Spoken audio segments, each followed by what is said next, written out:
Salam damai sejahtera bagi kita semua. Kita tiba pada pelajaran yang ke-9 dengan judul Pertentangan Kosmis. Mengapa disebutkan pertentangan kosmis? Kita harus tahu bahwa yang sedang dibahas adalah pertentangan yang berawal di sorga atau bermula di sorga, dan kemudian pertentangan itu akhirnya meluas di semesta alam secara keseluruhan. Itu melibatkan para malaikat berdasarkan Wahyu pasal 12 ayat 7-9. Dan itu juga melibatkan manusia berdasarkan Kejadian pasal 3. Jadi itu sebabnya mengapa disebut pertentangan kosmis, karena sudah melibatkan seluruh alam semesta. Saya membagi pelajaran Sekolah Sabat ke dalam 4 bagian untuk memudahkan kita memahami. Bagian pertama bicara tentang asal mula pertentangan. Senin itu fokus Senin dan Selasa. Kemudian bagian kedua, siapa yang melakukan kejahatan, fokus hari Minggu. Kemudian kepada siapa kejahatan ditujukan, fokus hari Rabu. Dan apa sifat alamiah pertentangan kosmis, fokus pelajaran hari Kamis. Kita masuk ke bagian yang pertama, asal mula pertentangan. Sebelum kejatuhan Adam dan Hawa di Taman Eden, Alkitab sudah memberitahu kita bahwa dosa sudah ada. Dari mana kita tahu? Pertama, Kejadian 2 ayat 9. Dengan hadirnya pohon pengetahuan baik dan jahat, maka kita mengerti bahwa Tuhan sedang berbicara bahwa kejahatan sudah hadir.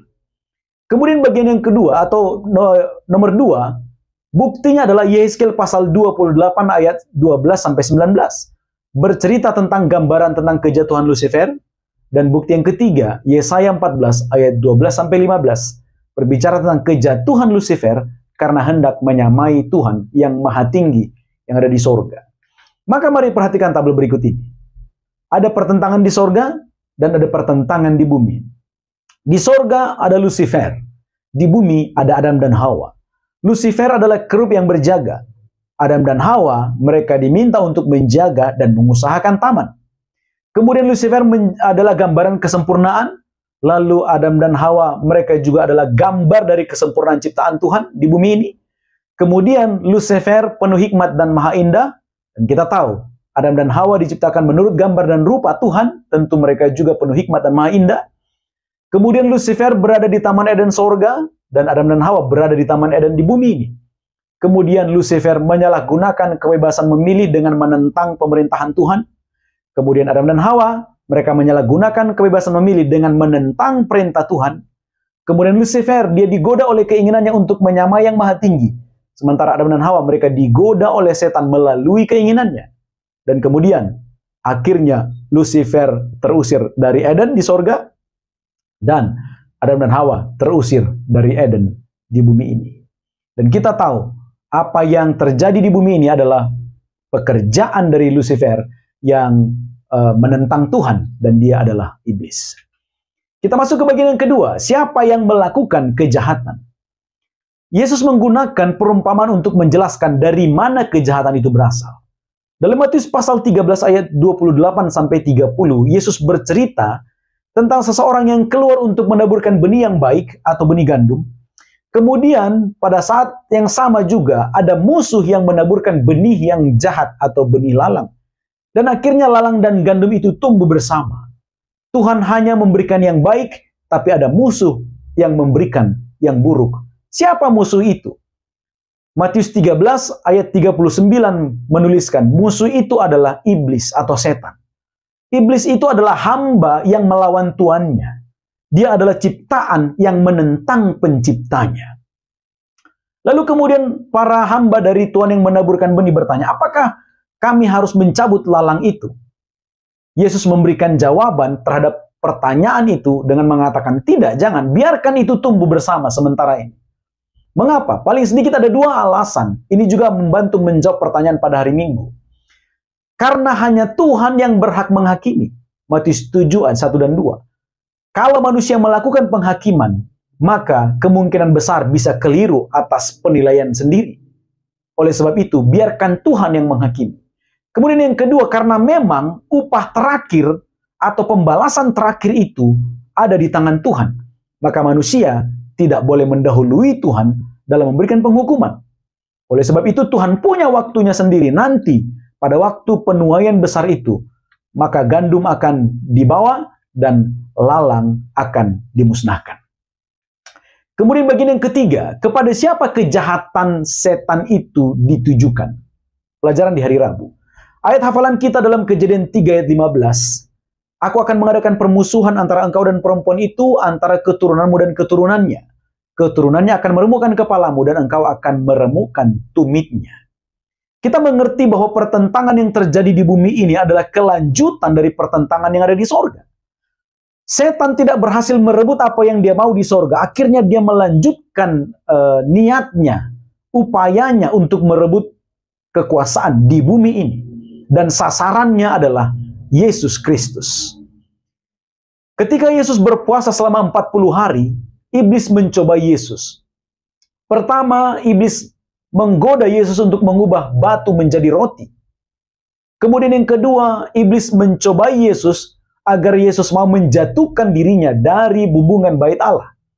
Kemudian yang ketiga, iblis meminta agar Yesus sujud menyembahnya. Inilah puncak dari keinginan iblis sebenarnya. Dia mengharapkan penyembahan. Dia ingin menjadi penguasa. Dia ingin menyamai yang maha tinggi. Dan dia berharap seluruh penyembahan akan diarahkan kepadanya. Dan kita mengerti, Yesus tidak gagal dalam itu semua. Dia berhasil melalui itu semua karena berpegang pada firman-firman Tuhan sebagai kekuatan. Jadi kita mengerti sekarang bahwa kejahatan itu ditujukan kepada Yesus, dan sampai sekarang juga akibat dari tindakan setan itu menjadi siksaan atau penderitaan bagi alam semesta. Kemudian kita masuk ke bagian yang keempat, sifat alamiah pertentangan kosmis. Fokus hari Kamis.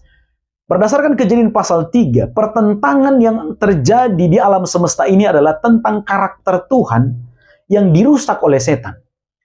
Setan menuduh bahwa Tuhan tidak adil, tidak sepenuhnya baik, dan tidak penuh kasih. Setan berkata bahwa hukumnya berat, hukumnya menjadi siksaan, hukumnya menyakiti. Tidak mungkin dapat dituruti oleh manusia ciptaan Tuhan. Tapi kita harus tahu, siapa yang menuduhkan itu? Dia adalah setan. Sifatnya berdasarkan Yohanes 8 ayat 44, setan itu pembunuh.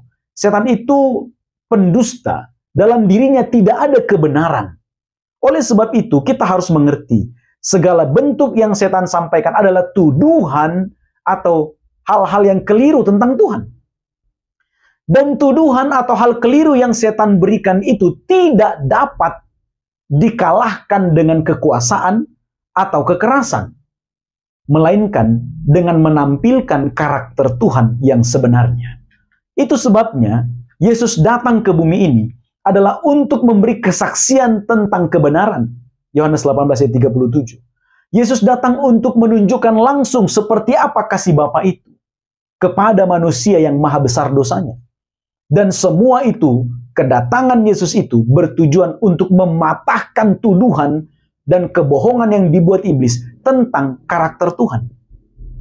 Iblis harus dikalahkan. Dan pada akhirnya kuasanya pun harus dibinasakan. Yesus yang datang untuk menunjukkan seperti apa kasih Bapa itu. Dia datang untuk menjelaskan kembali tentang karakter Tuhan yang selama ini dirusak oleh iblis. Jadi sifat dasar dari pertentangan kosmis adalah kepercayaan.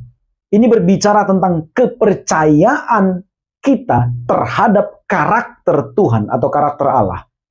Oleh sebab itu, kita sekarang mengerti pertentangan antara yang baik dan yang jahat adalah berbicara tentang karakter Tuhan yang dirusak oleh setan, namun diperbaiki oleh Yesus yang datang sebagai pertanda atau sebagai bukti nyata seperti apa kasih Bapa itu.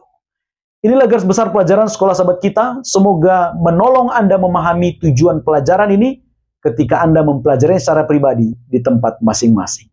Terima kasih, Tuhan memberkati.